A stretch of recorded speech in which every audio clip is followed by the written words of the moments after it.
the numbers of people dying is significantly lower compared to previous protests, previous waves of the revolution in Iran. And by just constantly showing the few who died, you're just going to scare people. And I would like, don't share that information. That information is for foreigners, for I, Iranian content creators. Yeah, go on. yeah, I don't either. I don't share those. So I don't know if you saw, but Middle East Matters account had a post, and they had 18 slides about all different chants. None of them mentioned Pahlavi, and I was so pissed off at that. And that's an account that has been posting about Israel and Gaza and all of that. They posted 18 slides, and none of them mentioned Pahlavi at all. None of the chants included the most popular chant, which is "This is the last battle, Pahlavi will return." None of it included that.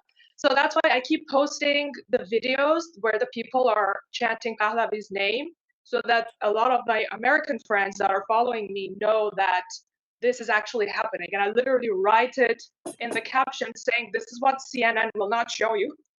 Like, this is what's happening. And don't let them Right, twist the narrative for the people that have no idea what's happening. So, right, yeah. right, right. And my family, And I have family in Isfahan and I have family in Tehran. So okay, hopefully, good, good. Good job. Good job. This is what you should tell them. Okay, let me add Michael. You're on the list already. You should tell everybody that you don't need to do the brave things that some other people do. This is how you get them out. If you're too scared to come and chant, just go out for a walk. Just by making the streets busy, you're making it more difficult for the anti-riot police to attack the people who are taking part in the protests. Just go for shopping, just go for a walk in the park. If you eventually become brave enough to join the chants and join the protest, do that. But if you're not, just go walk in, just make the streets look busy, make it more difficult to identify who's protesting, who's not protesting. And also, if you are really afraid, then just have a plastic bag and put some cucumbers and some tomatoes in it and just say, I was just going for shopping, just in case somebody stops you or something. But just make sure you're outside. That's what we're telling everyone. Samantha, sorry, I cut you as soon as you were going to say other things. This is just totally off the radar that anything major is happening in Iran. Everyone's like laser focused on Venezuela right now, and it's like most people have not even heard that there's protests in Iran. Some people are like, yeah, I kind of heard there's some protests, but like I don't think it's major. It's people protesting.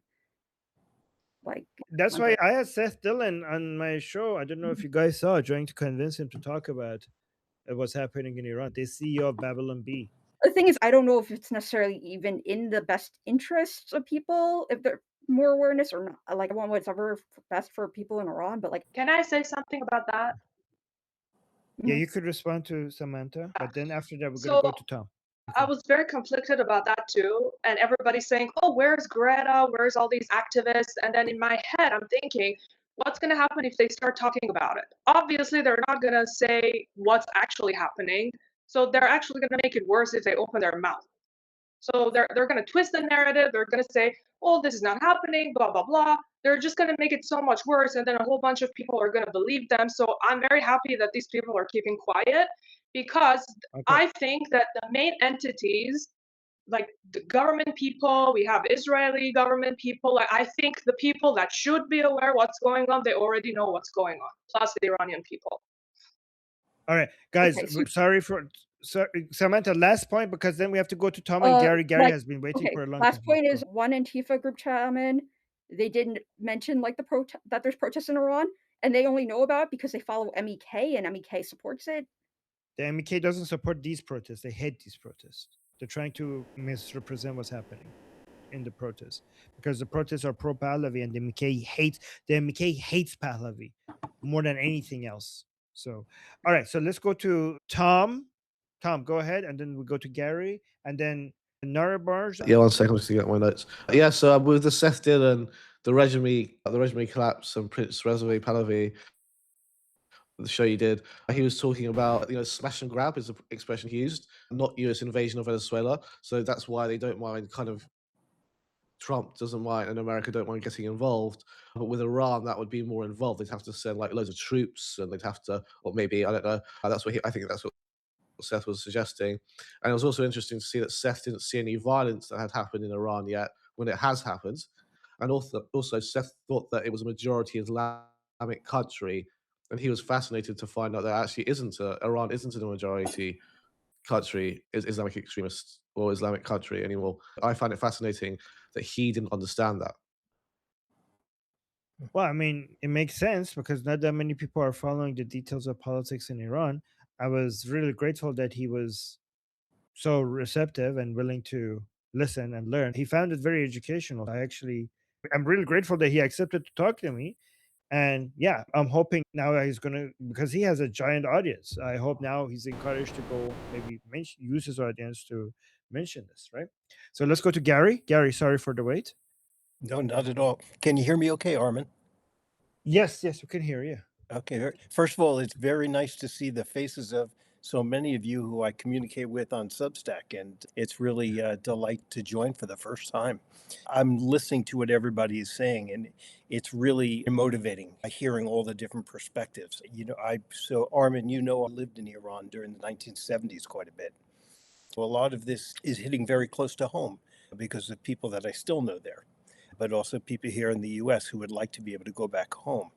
And I think, like what you were talking about with Venezuela, one of the things about the way neighborhoods are set up in Tehran and in Esfahan and Tabriz, you have your home, you have these walls around the home, so you can sort of hunker down in your home and at least feel somewhat secure when this type of chaos is beginning to unfold. It's very frightening for those of you who've never been in situations like this before. I spent a lot of time in the Middle East back between 72 and 79. These are not times where you feel like going out and walking in Park Said in Tehran or wherever. You just don't quite feel safe doing that. However, as you rightly pointed out, the Iranian people are the ones who will determine their destiny. For those of you who've talked about Reza Pahlavi, the last time I saw him in person, he was about 6 years old at his father's palace up in Shimran in the foothills in Tehran. He was a little tiny guy and he was kind of cute, quite understand what was going on, what was beginning to unfold as his dad was getting sick. I have to tell you, this is going to be very organic. This is not going to be by anybody's playbook because of a lot of different factors. And I know everybody wants to see the people succeed. There's a lot of different ways that this will play out. I do want you to be prepared for the fact that there is going to be some significant chaos in the next 48 to 72 hours, perhaps.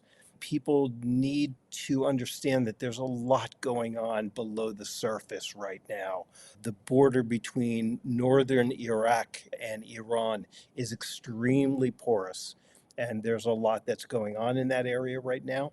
And you're beginning to see some support for the Lurs as well as for the Kurds flowing over that border. There's going to be a fragmentation, a tendency toward fragmentation in Iran right now, because there are many, many different ethnic groups there. This is not one monolithic country, as those of you who are from there know. It's going to be unusual, but I think at this point that what's going on subtly in the background in terms of support for the people, there's plenty of awareness, as somebody just said, of what is going on there. And all the right people do know. And I will tell you that Okay. Reza Pahlavi has made some very, very astute comments because he's the first one to admit that when his dad was in office, SAVAK was a very, very feared organization, just like the IRGC is. Okay, And he knows last that point. this needs to be organic. I'm sorry to go so long.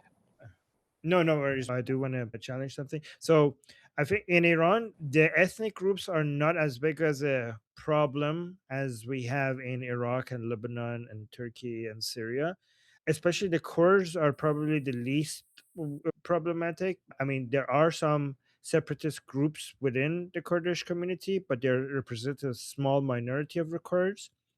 If I had to guess, less than 5% of Kurds are separatists. The vast majority of Iranian Kurds are Iranian first and Kurdish second. In the Turkish community, or what we like to call them Azeris, that number is higher, separatists. So I think with the Turks in Iran, it might get up to like maybe even 30%. I don't know. But it's still a minority. It's a higher minority, but it's still. But the vast majority of Iranian what you call ethnic groups are Iranian first before any like their ethnic identity matters to them second. Oh, Yeah, like for example, and Armin, Arabs. Wait, if I could respond to that, I know on social media there's a tendency to go to extremism first. My comments were not about extremism. I just Yeah, wanted to add, but yeah. Nara was pointing out to herself, Nara, so you're Iranian, what ethnicity? Like I'm Armenian, Iranian, but Iranian. Yeah. I consider myself Iranian, and all of my family does too, because our culture is much closer to the Persian culture, to the Iranian culture than Armenians in Armenia. Like, Okay. if somebody, an Iranian Armenian in Iran, when they go to Armenia for the first time, they get a culture shock. So, yeah. Yeah, Okay. There you go. yeah. Case in point. And So another point that I wanted to make about is about Savak.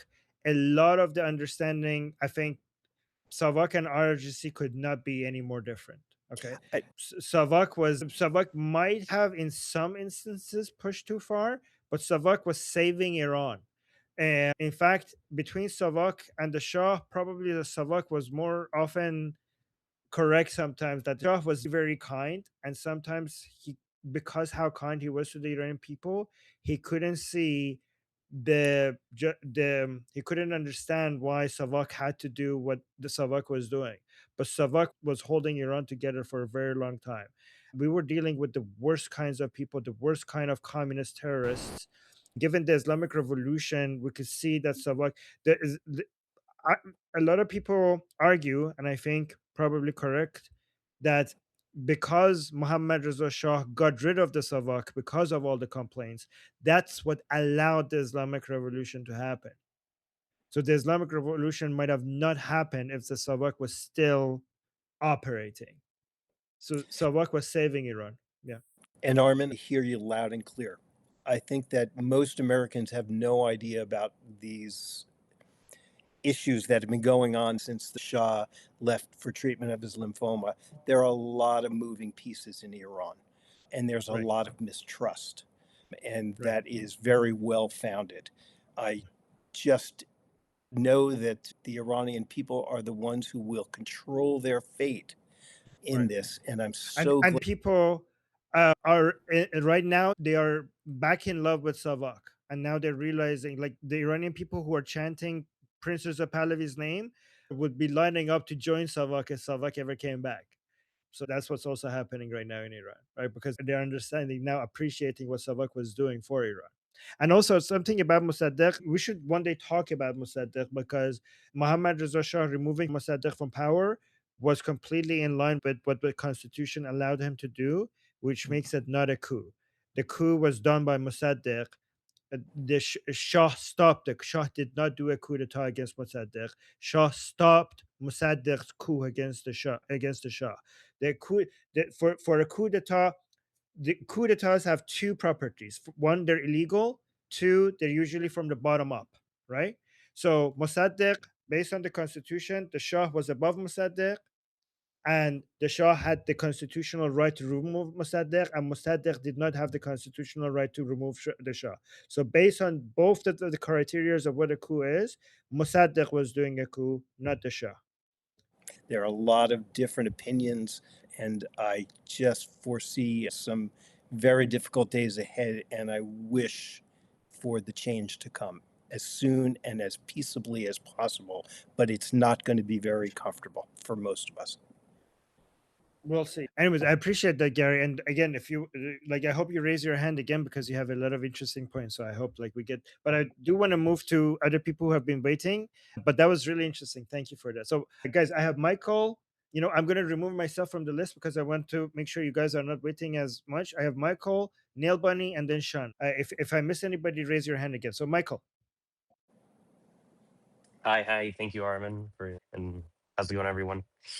So, what's crazy, what I find really crazy is the goddamn BBC and the goddamn social media. Excuse my language, but it has to be said. These people are indirectly with the Islamic Republic of Iran. They're like, when they were covering the news of it, like today, yesterday, and the day before, they're like, oh no, people are just protesting because economy is bad, but the government has everything under control. They're giving people money. They said that they're gonna give people like 1 billion toman or some shit like that per month to people. I'm like, the fuck? I'm like, that's like $6, $7. Like that's a slap in the face for the Iranian person, dude. Like, I don't know. Like if they have the right to bear arms, they might as well just grab a gun and shoot Khomeini and shoot all those motherfuckers. Like at this point. And people think, oh, that's great. Oh, the government's taking care of them. And then the BBC was like, oh, but President Peshkian or whatever his name is trying to reconcile. So basically, I'm like, the fuck? Like these people are like glorifying a fucking Islamist dictatorship. I'm like, this is sick. That's why I unsubscribe to many news media outlets, like on YouTube. I'm like, you know what? I'm not gonna watch this no more. I'm like, this is sick.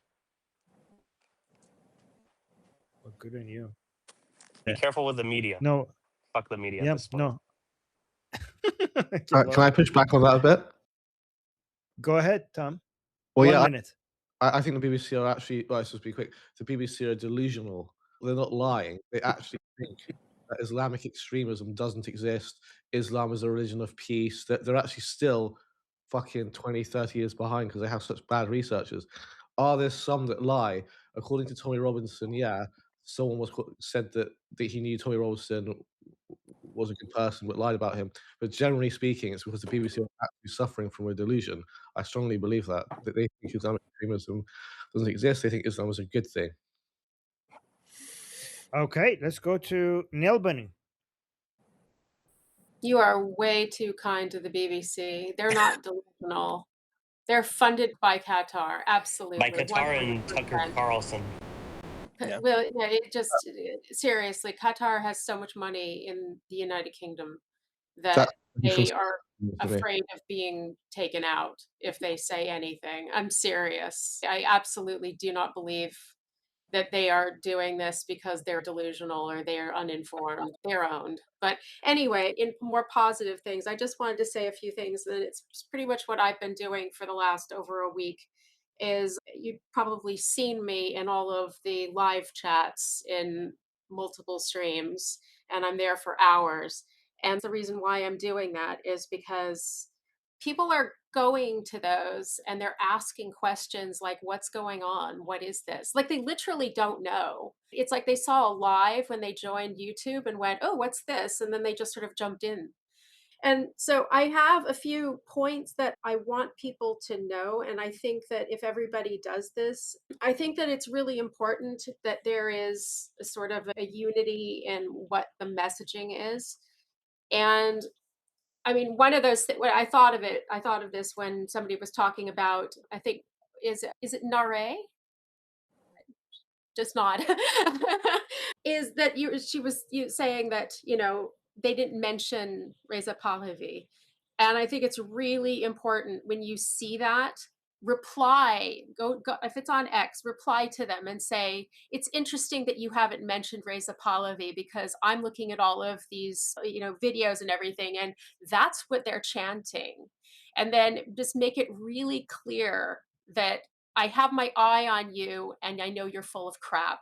And I'm not the only one. I look at all of the replies. I'm not, and it's lots of people are like, you're not mentioning him. And I think that that's interesting. And well, those of you who know me quite well, I'm not afraid to tell somebody that I think that they're just the alliance of the red and black and can't be trusted at all. So that aside, so I'm basically in the chats, I go to the comments of videos, and then of course I'm just on X constantly. I share everything.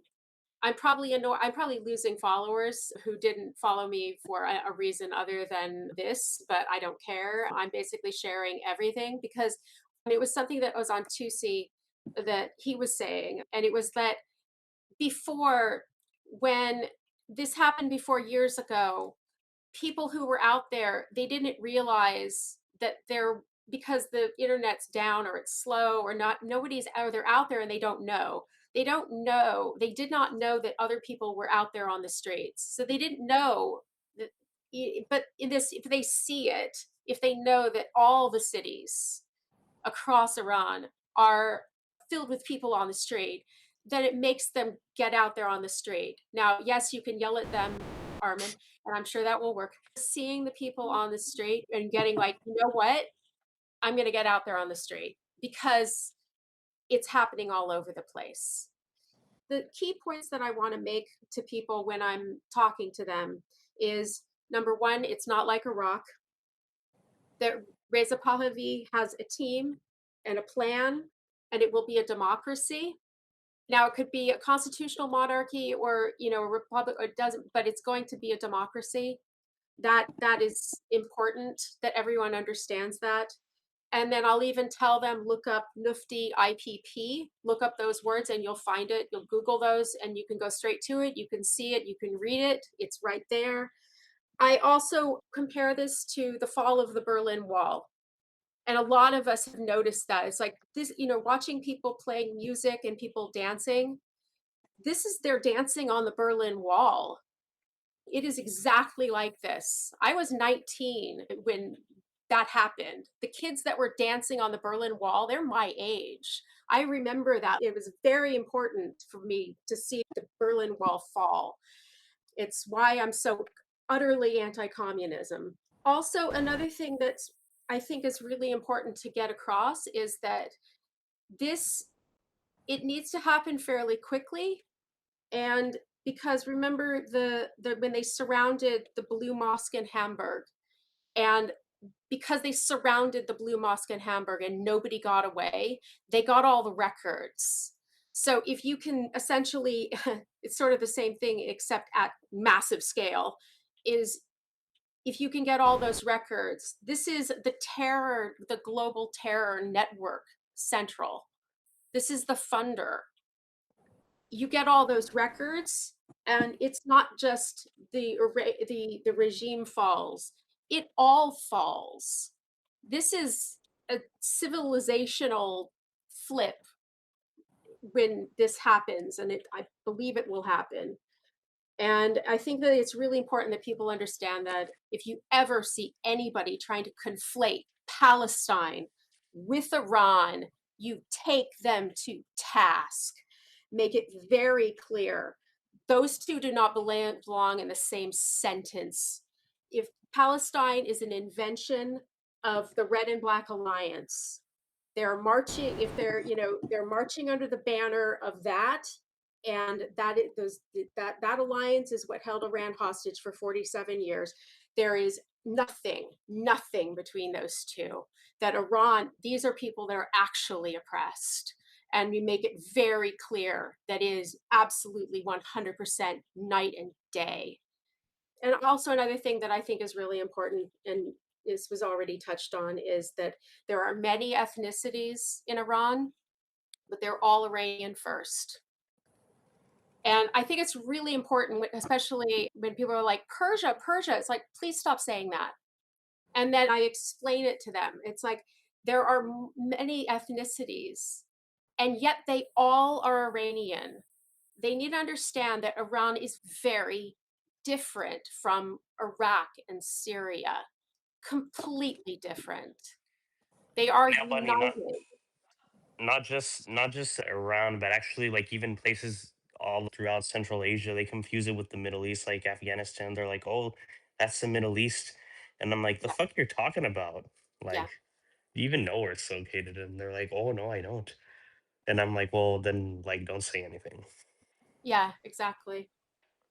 But yeah, so those are just the points that I think it's really important to get out there and share and counter and try and explain things to people, and don't let them say crap about the Shah.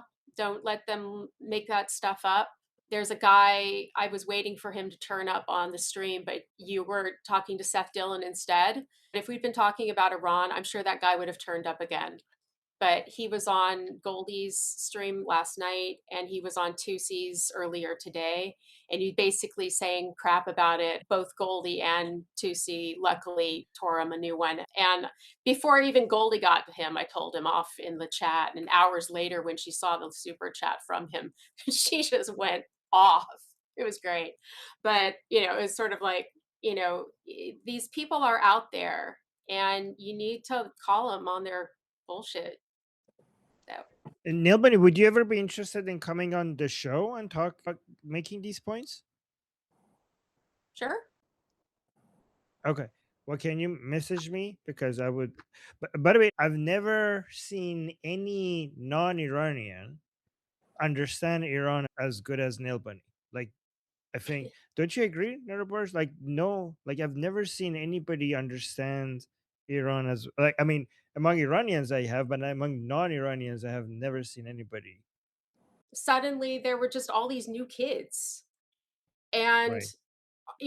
there were these names we'd never heard before, Amir and Raisa and all, and we're just like, where are you guys from? Because it was like they had these really long last names and all this stuff. And we were Okay. initially quite afraid. We were afraid because we had watched 1979. We had watched the hostage crisis. They had done a count of like the number of days they were held and all of that, and we watched it and we watched on TV these people hate us, and then all these kids turn up. It's like, do you hate us? And they're like, no, we don't hate you. And it was just, we all kind of learned about through them what happened to their country, and I saw it through the eyes of as a child who's friends with these kids that are my age, and the scary things that happen, that their family having to like run, get out of Iran and, grab whatever they could. So yeah, I mean, it's been something like, I think about all of them right now and I wonder where they are and what's going through their mind. I think it's probably just because of that, that it's been something that I've always known about for almost all my life.